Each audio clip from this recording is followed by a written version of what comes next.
Fala pessoal, Will na área e a minha missão de hoje é muito simples. É tirar a venda dos olhos de vocês e apresentar uma nova forma de se preparar para o concurso do TCDF enquanto ainda há tempo, tá bom? Então, vamos lá, sem enrolação. Esse vídeo aqui não é uma análise de edital convencional, porque, na minha opinião, você consegue analisar o edital sozinho, tá? E não faltam professores aí que já fizeram uma análise desse edital com vocês. Aqui, rapidamente, um giro de 30 segundos e depois a gente vai para o que realmente interessa. Tá? Então, é um edital com 10 vagas, mais cadastro de reserva, podendo chegar a cerca de 70 vagas, um salário inicial aí na casa dos R$15 mil. O concurso é da Banca Sebrasp, no estilo certo e errado. As inscrições se iniciam no dia 26 de agosto e vão até 17 de setembro. A data da prova é dia 22 de novembro. Serão 150 itens na prova objetiva, composto por 35 de conhecimento geral, 45 de conhecimentos específicos e 70 de conhecimentos especializados. Grava essas palavras. Conhecimentos especializados. Tá? Que também serão a matéria alvo de cobrança da prova discursiva, que vai ser composta por uma discursiva de 20 linhas, valendo 15 pontos, e uma peça técnica de 50 linhas, valendo 35 pontos. Né? A peça técnica no estilo informação. Agora a gente vai começar a falar sobre o que realmente importa. Porque o edital, no final das contas, ele é só a ponta do iceberg. Né? A investigação ela é muito mais profunda. Talvez você esteja indo na direção errada e se você não corrigir a rota agora, enquanto você ainda tem cerca de 3 meses de preparação, não vai dar tempo, vai ficar pelo caminho. Tá? Então, essa apresentação aqui, eu vou passar para vocês 8 tópicos que eu considero uma forma diferente de enxergar a prova. Eu vou falar com vocês sobre discursiva fatiada, vou falar sobre a matriz SED, poder preditivo, como chutar, como estudar e revisar, simulado não é treino, vou falar sobre como superar o platô dos 80% e a anatomia da Banca Sebrasp, beleza? Então, sem mais delongas, vamos começar o que realmente importa. A discursiva fatiada. Tá? A discursiva fatiada é um método que eu tenho empregado com os meus alunos e que eu considero muito mais eficiente do que o método tradicional de estudar discursiva para concurso público, beleza? Então, enquanto a manada se propõe a praticar uma prova discursiva por semana e fracassa miseravelmente, você pratica todo dia, só que de um jeito muito mais rápido e eficiente. Então, vamos lá. Você simplesmente... Antes de tudo, eu vou explicar para você como é que vai funcionar a prova discursiva do TCDF e por que o estilo de discursiva fatiada vai ser muito mais eficiente para você alcançar o seu desempenho almejado no dia 22 de novembro. Tá? O TCDF vai cobrar 2 provas discursivas. Na primeira dela é uma prova direto ao ponto, tá? É discursiva que não é para você ficar decorando estrutura, você vai falar preto no branco aquilo que você sabe sobre determinado assunto. Tá? 20 linhas, questão discursiva, 15 pontos. E você tem 50 linhas, uma peça técnica do gênero informação, valendo 35 pontos. E aqui entra o primeiro detalhe.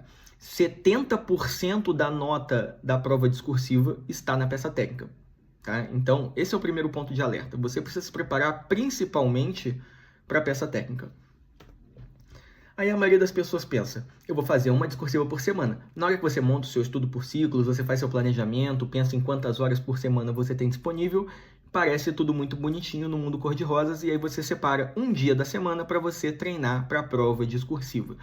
Isso se você fizer isso, né? Porque tem muita gente que nem pensa na prova discursiva quando sai o edital. Deixa para pensar na prova discursiva quando falta um mês. E aí, realmente, você não vai ter chance, tá? Mas a maioria das pessoas que estão comprometidas, que tem um plano, essas pessoas costumam pensar isso, né? Eu vou fazer uma prova discursiva por semana. Uma por semana parece um bom plano, parece razoável. O problema é que a realidade ela bate a porta e você não consegue cumprir esse objetivo. Quando o calo começa a apertar, quando você vê que você não está conseguindo cumprir o seu cronograma nas provas objetivas, quando você vê que você vai atrasar no cumprimento do seu edital, você começa a empurrar para frente a discursiva. E aí que mora o perigo. Por quê? Uma por semana se torna uma a cada 15 dias. Alguns nem isso conseguem fazer. E aí quando você vê, passou um mês, passou 2. E aí chegou aquele momento da correria, que todos vocês sabem como é que é correr atrás do prejuízo, tentar fazer uma batida de temas, inúmeros temas, e você não consegue praticar uma quantidade razoável de discursivas. Tá? Quando você olha no final das contas, você vai ter praticado 3, 4, 5. Se você tiver praticado muita coisa, você vai praticar 10 temas. E aí, é aquele negócio. Você vê aqueles professores que vão lá e vendem 60 temas de discursiva para você, 100 temas de discursivas. O tema já com a resposta, que não sei o quê. Você não consegue colocar isso aqui em prática. Por quê? Porque esse método é ineficiente. Se você tivesse tempo infinito para você poder praticar a sua prova discursiva, aí ok. Você poderia usar esse método, fazer uma discursiva por semana, ficar ali tranquilo, não deu agora, sem problema, na semana seguinte faz, e assim você conseguiria passar por 20, 30, 50, 100 temas de discursiva.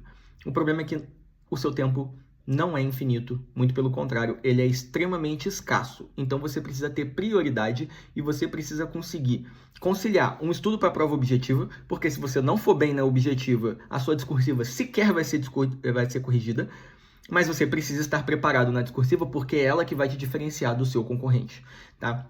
Então, o treino padrão ele acaba não alcançando, não acompanhando a realidade, tá? É um método comum e ultrapassado. Ele nasceu para estudo para Enem. Tá? Por quê? Porque você tinha aquela discursiva, que é a redação dissertativa argumentativa, e nela você vai falar sobre temas de conhecimento geral, você vai falar sobre atualidades, e ali você tem que seguir aquela estrutura, né? Introdução, desenvolvimento, conclusão. Introdução, desenvolvimento, conclusão. Agora você monta 2 parágrafos de argumentação. Beleza. Acontece que no mundo dos concursos, e principalmente em concurso de alto nível, a gente não está falando mais de discursiva estilo Enem. A gente está falando agora de uma prova discursiva que é conhecimento específico na veia. E a gente está falando de peça de natureza técnica. E essa aí, eu imagino que boa parte de vocês deve se arrepiar só de ouvir falar, tá? Mas não precisa se preocupar. A questão é, você não tem que ficar massificando estrutura. Em 5 aulas, em 3 aulas, em menos de 1 hora, você aprende a estrutura de uma prova discursiva e você aprende a estrutura de uma peça de natureza técnica. Menos de 1 hora você faz isso. Então, se você não precisa ficar massificando a estrutura porque ela é extremamente simples de se aprender, a gente tem que pensar em outro problema. O problema é o quê? É conhecimento específico na veia. Você pode ter a fórmula decorada na sua cabeça. A questão é, na hora da prova, vão te cobrar um conhecimento específico. Se você não estiver preparado, tchau. E a melhor parte é que o conhecimento específico que você vai ser cobrado também cai na objetiva. Então, você acha mesmo que é o melhor método você ficar 1 vez por semana e olhe lá, estudando, montando estrutura, gastando tempo fazendo isso aí, gastando 1, 2 horas fazendo isso, só conseguindo praticar 1 vez por semana, é extremamente ineficiente, tá? A discursiva fatiada, ela entra exatamente para resolver esse problema. Você treina competência focada no conteúdo, mais indicada para a questão discursiva e para a peça técnica. O que é a questão fatiada? É você dividir por tópicos. Você treina competências, ao invés de treinar um texto macro, você treina competências, você responde perguntas, você exercita. É uma metodologia ativa para você, inclusive, melhorar o seu desempenho na prova objetiva. Enquanto você estuda para a discursiva, a sua objetiva também está subindo de nível, beleza? É assim que eu treino com os meus mentorados. Ponto 2. A maioria das pessoas acompanha a métrica errada. Embora as questões do Sebrasp sejam relativamente rápidas de solucionar, você vai ter cerca de 1,5 minutos por item, tá? Então, por mais que você tenha tempo, é uma frase curta, simples, as decisões que você vai tomar são sob pressão. Você vai fazer 150 questões desta maneira, e você não vai fazer elas só uma vez. Você vai passar, aí vai ter questão que você vai ficar em dúvida, vai pular, depois você vai voltar. Então, você vai tomar mais de 200 decisões sob pressão num curtíssimo espaço de tempo. Se você não tiver método, a prova vai te atropelar. E aí, aqui eu falo para vocês uma coisa que a maioria não se atenta. Vamos lá, deixa eu adivinhar. Quando você erra uma questão, o que é que você faz? Você volta na matéria, você abre o PDF, você vê uma videoaula, você resolve um punhado de questões. O problema é que quando você faz isso, você está solucionando uma parte do problema. A gente aprendeu a resolver as nossas deficiências de estudo com mais estudo. Beleza. Quando o seu problema é falta de conhecimento, ou seja, quando você está estudando direito constitucional, está estudando poder legislativo, beleza. aí tem as competências do Senado Federal. E você não se lembra, você não sabe direito, você não conseguiu internalizar corretamente esse conhecimento, com certeza a melhor maneira de você resolver esse problema é voltar na teoria e massificar aquilo ali, até você aprender. O problema é que muitas vezes você erra uma questão e não é por falta de conhecimento. Muitas vezes você erra porque você erra na execução, ou seja, você sabia responder, mas você executou mal. E muitas vezes você simplesmente decidiu mal. Você pode, por exemplo, uma questão que você ia marcar certo, você muda de ideia no gabarito e marca errado em cima da hora. Quando você olha, o gabarito inicial estava correto, tá? Então, existem erros que não estão associados à falta de conhecimento. E como é que você vai resolver erros que estão relacionados a outros aspectos estudando mais? Você não vai melhorar. E aí, isso faz link quando eu falar com você sobre o platô dos 80%. Por quê? Porque você consegue evoluir rapidamente até um certo nível e depois não é mais falta de conhecimento. Depois, não é que faltou questão, não é que faltou ler mais o PDF, não é isso que faltou para você. Faltou aprender a fazer prova, beleza? Então, esse é um detalhe muito importante. Você precisa começar a catalogar os seus erros, além de apenas voltar na matéria e treinar mais conhecimento. Tá? Então você tem que melhorar a sua capacidade de executar e a capacidade de decidir, beleza? Eu chamo isso aqui, né? A gente faz o registro geralmente só do acerto, né? Então você tá lá com a sua planilha bonitinha e aí você executou 50 questões hoje, beleza? Aí você marca, eu acertei 40, errei 10, você vê a estatística e pensa, preciso estudar mais, preciso melhorar. Você não está fazendo um real diagnóstico da sua capacidade de tomar decisão, da sua capacidade de leitura de prova. E com isso, você fica sempre andando em círculos, você fica fazendo uma revisão incompleta, uma revisão que é só baseada em assistir mais aulas, voltar sempre no mesmo ponto, fazer mais questões. Você não corrige a raiz do problema, que é a sua tomada de decisão que está ruim e a sua execução de prova que também está ruim, beleza? Então, o melhor jeito de você catalogar, eu não deixei aqui o meu método completo, porque muita gente acaba copiando depois ali, divulgando como se a ideia fosse delas, mas você vai catalogar a questão, você vai categorizar qual tipo de erro que você está cometendo, né? E você vai tentar entender as minúcias daquele erro, para que você realmente possa aprender e não errar novamente. Porque errar no treinamento é normal. Você não tem que ter medo de errar, você não tem que ter medo de ficar com um índice baixo na hora de treinar a questão. Você tem que ter medo de errar a questão na hora que está valendo, beleza? Então, o percentual de acertos é um placar. A categoria de erro é o diagnóstico. É ali que você realmente vai entender onde estão as suas fraquezas, tá? Então, o caderno de erros, ele é uma excelente ferramenta, ele é super indicado. O problema é quando você só está preocupado em errei ou não errei e você só cataloga ali o que você está errando. Então, ele vai responder uma simples pergunta: o que foi que eu errei? E aí você pode transformar ele num grande depósito de questão e todo o erro que você cometer retornar para a teoria, ao invés de você conseguir avançar e fazer um diagnóstico mais profundo, né? A planilha de desempenho, ela também é maravilhosa. Você tem que ter uma planilha de desempenho para acompanhar como é que estão os seus índices em cada matéria. O problema é, ela mede o desempenho geral e em cada disciplina, no máximo. É só isso que você consegue com ela, né? Você não mostra o local da perda, você não revela... Você mostra o local da perda, mas não revela a causa. E aí você continua cometendo os mesmos erros. É por isso que a gente fica no platô, porque você não consegue romper com aquilo, tá? E tem a matriz SED. A matriz SED é o método que eu coloco com os meus alunos para que nós possamos realmente diagnosticar o problema, olhar ele na raiz para assim poder corrigi-lo. Beleza? Ponto 3. Poder preditivo.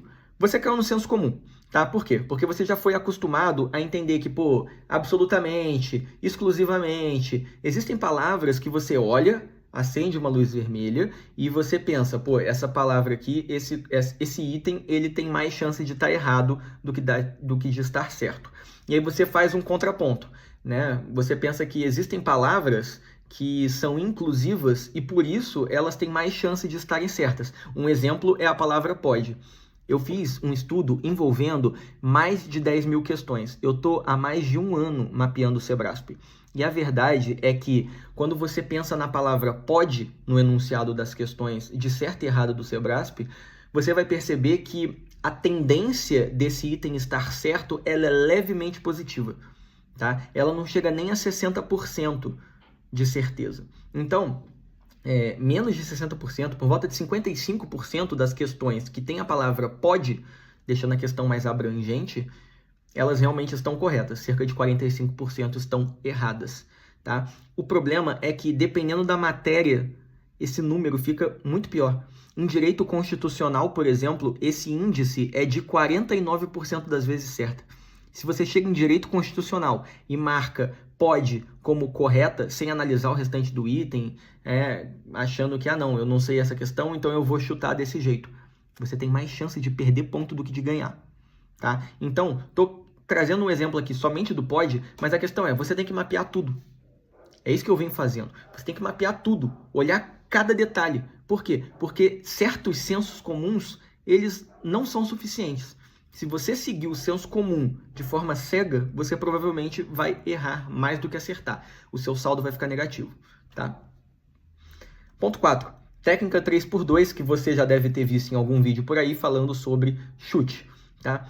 Eu vou fazer um contraponto aqui. Eu não vou falar que a técnica 3x2 não funciona. Ela tem pontos positivos, mas ela tem limitações. E a gente tem que pensar de uma forma mais ampla. A gente tem que pensar em valor esperado positivo. Não vai dar tempo nesse vídeo de eu ficar explorando isso a fundo, mas o fato é, muita gente vende a técnica 3x2 no YouTube como se ela fosse uma mina de ouro. Você pega um quadro branco bonitinho, faz uns 10 minutinhos de cálculo ali, fala um monte de coisa, e no final você sai pensando que se você utilizar essa técnica, você vai conseguir 10 pontos a mais na prova, 15 pontos a mais na prova. Não é verdade, tá? Ela pode te ajudar se você souber utilizar com método, tá? Ela não é um protocolo de decisão. Se você não sabe, se você está com problema de decisão na hora da sua prova, você tem mais tendência a perder ponto do que ganhar usando essa técnica, tá? E ela não olha para tudo que deve olhar. Então, é óbvio, o 3x2 funciona matematicamente, né? Estamos falando de análise combinatória. Ele já seria o bloco de 5 questões nos quais ou vai ter 3 certas e 2 erradas, ou vai ter o contrário, 2 certas e 3 erradas, representa 20 de 32 possibilidades, 62%. Tá? O problema é, você não vai chutar uma enorme quantidade de questões. Se você for chutar um monte de questão, você provavelmente não tem nenhuma chance de ser aprovado. Então, você vai chutar uma pequena quantidade e você não tem como prever em qual bloco que está caindo ou não esse padrão de 3x2. Né? Além disso, você nem sabe se você acertou as questões daquele bloco que você já marcou. Você nem sabe qual é o seu índice de confiança. Então, como é que você quer estipular depois, com base nessa técnica do 3x2, se a próxima resposta vai ser correta ou errada? Quando a gente começa a pensar em lei dos grandes números, quando a gente começa a pensar realmente no valor esperado positivo, a coisa vai muito mais lá embaixo. O buraco é muito mais fundo, não é simples assim. Então, permita-me ser a pessoa que vai estragar prazer aqui, mas eu preciso te alertar antes que você chegue no dia da prova e comece a fazer asneira. Beleza? Porque senão você vai chegar no dia da prova, vai tomar fumo e vai ter que estudar para outro concurso, tá? Então, antes de você usar o método 3x2, eu separei 3 perguntas que você deve se fazer. Quantos itens você respondeu nesse bloco? Você checou o índice de confiança que você tem em cada um desses outros itens? O risco compensa a sua situação atual na prova? O 3x2 ele pode ser um sinal auxiliar. Ele pode ser um método que vai te auxiliar a tomar uma decisão quando você tem outros critérios bem embasados para pensar, tá? Aí ele é um critério de desempate. O que ele não pode ser confundido é um método completo de decisão, porque ele não é. 5. Pós-edital é um jogo de prioridade. Então, como é que a gente vai tratar a revisão nessa etapa crucial? Você já teve tempo de fazer revisão, você já teve tempo de avançar nas teorias, você já teve tempo de fazer muita coisa até aqui. Se você deixou tudo para o pós-edital, eu lamento dizer, mas não vai dar tempo, tá? Então, avançar nas matérias, compreender a banca, executar a questão e fazer aquela revisão de 24, 7 dias, 30 dias é utópico. Não dá tempo, você não consegue. Você não consegue, você vai ficar patinando no mesmo lugar, beleza? Então, eu costumo falar para vocês, voltando aqui, eu costumo falar para vocês que nessa etapa vocês usem questões. Por quê? Questão, você está conhecendo um pouco mais da banca, você está exercitando de forma ativa e você não fica lá perdendo tempo com um monte de material de revisão que você não vai dar conta de olhar tudo. A matéria é infinita. Tem muita matéria nesse concurso. O concurso veio com um edital gigantesco, tá? Então, se você quiser ficar revisando as coisas, você não vai conseguir avançar. Você vai exercitar pouca questão e aí você vai sair em desvantagem comparado com o seu concorrente que já está lá resolvendo 10, 20, 30 mil questões. Beleza? Simulado. Simulado eu não recomendo. Simples assim. De verdade, se é para você fazer simulado, você está ali no máximo testando sua gestão de tempo, uma estratégia de resolução de prova. E tudo isso você consegue fazer resolvendo prova anterior. Só que o simulado foi desenvolvido pelo seu professor de cursinho. Já a prova anterior, ela foi desenvolvida pelo examinador do Sebrasp. O seu professor de cursinho, muitas vezes, ele vai lá no dia da prova e ele faz questões, ele faz a prova somente da matéria dele. Aí ele chega no final do dia da prova e ele faz aquela big análise, né? Faz lá a revisão de cada questão do concurso. Quantas vezes você viu o seu professor daquela matéria que você tanto confiou gabaritando a prova do Sebrasp? Ou de qualquer outro concurso que seja, de qualquer outra banca. Não costuma acontecer isso, certo? Geralmente a gente vê os professores errando, batendo cabeça, discordando da banca. Pois é. Então, do que adianta você querer fazer simulado com base no que esse professor que vai cometer erros também, esse professor que geralmente é um ex-concurseiro, você quer seguir ele? Muitas vezes, não tô menosprezando a competência, mas estou dizendo que é estrategicamente inferior a você pegar provas antigas e exercitar elas. Pegar a prova inteira, imprimir a prova inteira e fazer. No máximo, descartar ali aquelas matérias que não caem no seu concurso. Você faz o restante da prova. Você treina exatamente as mesmas coisas. Você treina gerência de tempo, você treina estratégia de resolução, mas você está treinando com base na banca, não em professor de cursinho. Beleza? Sobre o platô dos 80%, eu já dei uma palhinha sobre isso aqui, então eu não vou me prolongar muito. Não é sobre estudar mais ou estudar melhor. Quando você está do zero numa matéria, você vai estudar para uma matéria nova, você vai começar a estudar para o concurso, você está no ponto zero. Evoluir do ponto zero para os 60%, para os 70% até, é relativamente tranquilo. Você consegue, você vai comendo a matéria, videoaula, questão, PDF, e você vai evoluindo rapidamente. Quando você chega ali na casa dos 60, opa, agora eu já atingi um certo nível de maturidade naquela matéria. Para você chegar de 60% a 80%, aí você já tem que dar uma melhorada. Você tem que olhar, pô, beleza, eu estou estudando de tal forma, mas aqui não está surtindo efeito.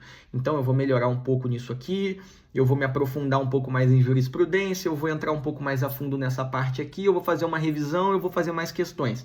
E aí você vai evoluindo aos pouquinhos. Não é num ritmo rápido, igual é do 0 a 60, mas você consegue evoluir, você consegue, com base no estudo, na melhora da sua técnica, você consegue chegar até aquela casa dos 80%, às vezes 82%, quem sabe 85%, e ali você chega no famigerado, você chega no platô, tá? E o problema é que quando você chega no platô, você já não consegue mais romper com aquilo. Você tem enorme dificuldade de sair daquele ponto. Por quê?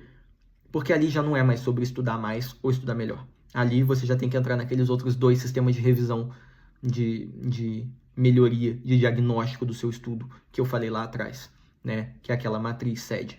Tá? Então, você tem que empregar a matriz SED e você tem que aprender o outro lado. São duas coisas que vão fazer o teu desempenho melhorar acima dos 80%.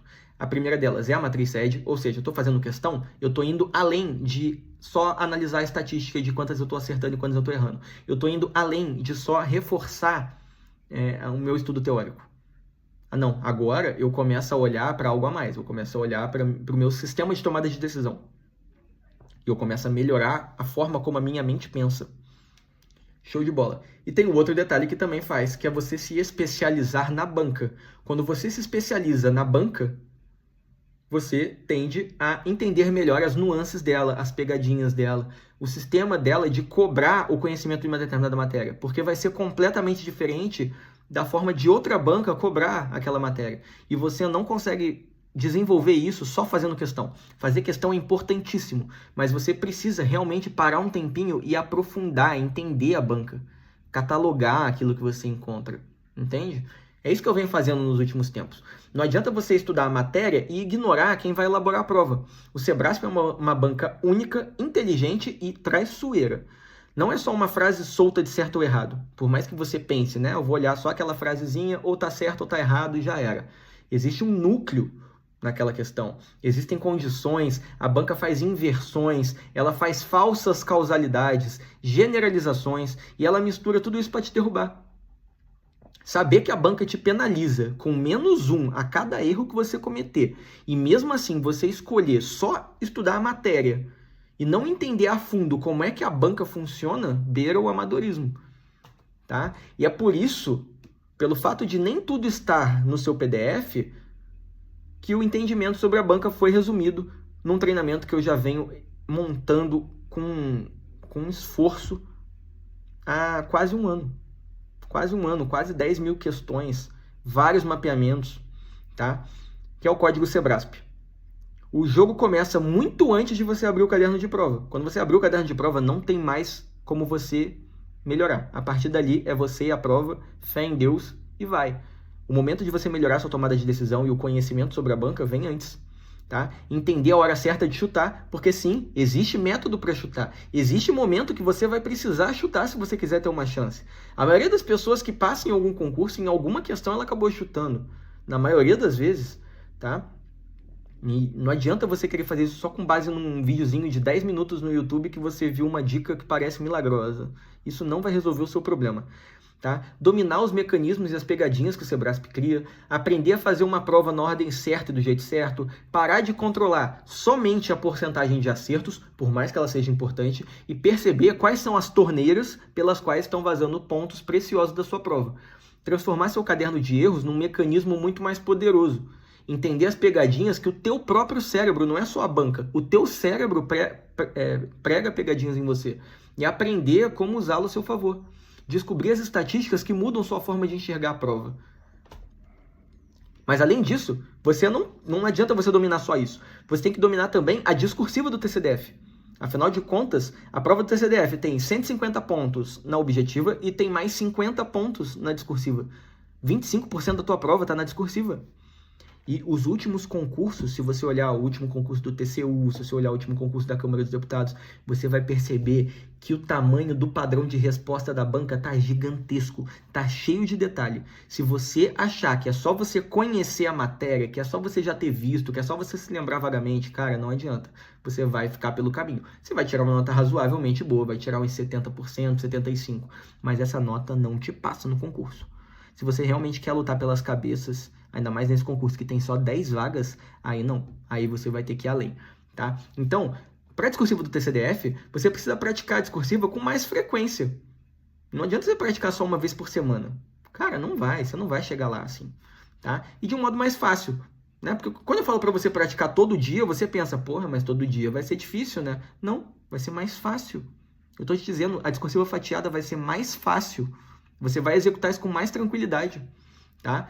Você vai perder o cagaço de escrever na hora H, porque muita gente trava, simplesmente trava, é psicológico. E quanto mais você escrever uma vez por semana, uma vez a cada 2 semanas, uma vez por mês, você não vai perder o cagaço, não vai. Mas se você quiser perder, é todo dia escrevendo, todo dia, uma vez a cada 2 dias, tá? Aprender a praticar a estrutura de uma peça técnica. Não é o fim do mundo, não é a coisa mais difícil do mundo, mas você precisa dedicar um tempinho básico para isso. Entender o padrão de resposta do Sebrasp para maximizar pontos. Não basta conhecer a matéria. Conhecer a matéria pode te ajudar a acertar uma questão objetiva, mas você precisa dominar muito mais detalhes na hora da discursiva. Reduzir ruídos que tornam o seu texto confuso e prolixo. Aquilo que você começa a escrever, que não tinha necessidade de você escrever, aquela inversão que você faz, aquele jeito que você escreve, que deixa tudo confuso e faz o examinador cagar pro seu texto. Otimizar seu estudo de discursiva para servir também como revisão. Chegar na casa dos 90% e se diferenciar da concorrência. Eu criei um sistema integrado para quem busca alta performance no TCDF. O TCDF Skills. Conquiste vantagem competitiva contra a concorrência. Tá? Vou falar sobre ele aqui. Esse sistema, ele integra o código Sebrasp, que é a forma de você entender e se preparar para a prova objetiva de certo e errado, e discursivas TCDF, que é para você, como o nome diz, se preparar para a prova discursiva que vale 25% da sua nota. Tudo isso num único material. E aí, eu preparei 2 formatos de entrega desse mesmo conhecimento. O conhecimento é esse. O conhecimento é fruto do código Sebrasp e do TCDF discursiva, tá? Mas eu posso te acompanhar até o dia da prova através de uma mentoria individual, tá? O nome dela é O Olho. Eu te acompanho até a data da prova, identifico os gargalos da sua preparação, implemento o meu sistema SED e a minha curadoria de questões, que é uma seleção artesanal dos itens que mais se alinham com as suas necessidades. Crio temas de discursivas fatiados e corrijo 5 discursivas ou peças técnicas com feedback detalhado. É o nível mais sofisticado de acompanhamento que eu ofereço e, por isso, as vagas são limitadíssimas, tá? Então, você vai ter que consultar ali no meu WhatsApp para ver se eu ainda tenho vaga, se vai ter condição, tá? Dependendo da época que você vier me procurar, infelizmente, eu não vou poder te atender, beleza? Mas, mentoria não é para todo mundo, né? Então, tem muita gente que prefere, cara, eu só quero o mapa, me dá o caminho das pedras aqui e eu vou chegar lá. Beleza, eu te dou o mapa do ouro, que é o TCDF Skills. De um lado, você recebe o código Sebrasp, que é o mapa da mina de ouro para ganhar pontos na prova de secando a mente do examinador. Do outro, você vai desenvolver competências práticas com discursivas TCDF, equipado com o meu método de eficiência discursiva fatiada. Por último, eu ainda entrego um bônus para aqueles que forem os 20 primeiros a adquirirem o TCDF Skills, que é um agente neural de inteligência artificial, Will, mentor de discursivas. Ele vai te ajudar a progredir de forma ainda mais rápida para chegar na casa dos 90% na prova discursiva.